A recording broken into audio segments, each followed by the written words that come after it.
आटपाडीचा राजा गणेश मंडळाकडून यंदा आटपाडीमध्ये लालबागच्या राजाची प्रतिकृती उभारली गेली। आपण सध्या आटपाडीच्या राजा गणेश मंडळामध्ये आहोत आणि आपण जर ही मूर्ती जर पाहिली तर अत्यंत देखणी, आकर्षक आणि लालबागच्या राजापैकी हुबेहूब ही मूर्ती आपल्याला दिसून येते। याशिवाय अत्यंत आकर्षक पद्धतीनं एक महाल देखील या ठिकाणी या लालबागच्या राजाच्या मूर्तीमध्ये या ठिकाणी उभारलेला आपल्याला दिसून येते। ही नेमकी संकल्पना ज्यांनी मांडली ते अनिल पाटील आपल्यासोबत आहेत। पहिल्यांदाच आटपाडीमध्ये लालबागच्या राजाची प्रतिकृती बसते। नमस्ते। मला मनस्वी खूप आनंद होतोय, कारण की माझ्या मानदेशातील लोकांना गणपतीचं दर्शन घ्यायला किंवा बाप्पाच्या पाया पडायसाठी मुंबईला किंवा पुण्याला जावं लागत होतं।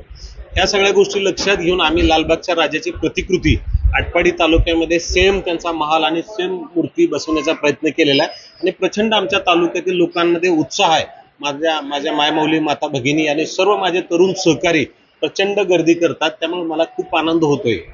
पहिला आरतीचा मान देखील आपण हो, मला आणखीन एक तुम्हाला सांगायला खूप आनंद होईल। या इतक्या मोठ्या देखाव्यामध्ये आमचे बाप्पा बसले, याचा सन्मान आम्ही फक्त शहीद कुटुंबियांच्या वतीने पहिली आरती त्यांना दिलेली आहे, त्यामुळे मला एक खूप आनंद झालेला आहे। आणि मला एक दुसऱ्या गोष्टीचा आनंद होते की माझ्या हिंदू धर्मामध्ये मी जन्माला आलो, त्याचा मला खूप अभिमान आहे।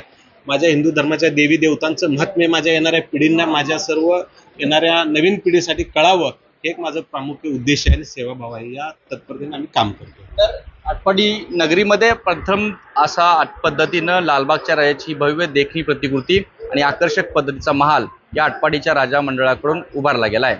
कॅमेरा पर्सन राकेश सोबत कुलदीप माने, एबीपी माझा, आटपाडी, सांगली। एबीपी माझा, उघडा डोळे बघा नीट।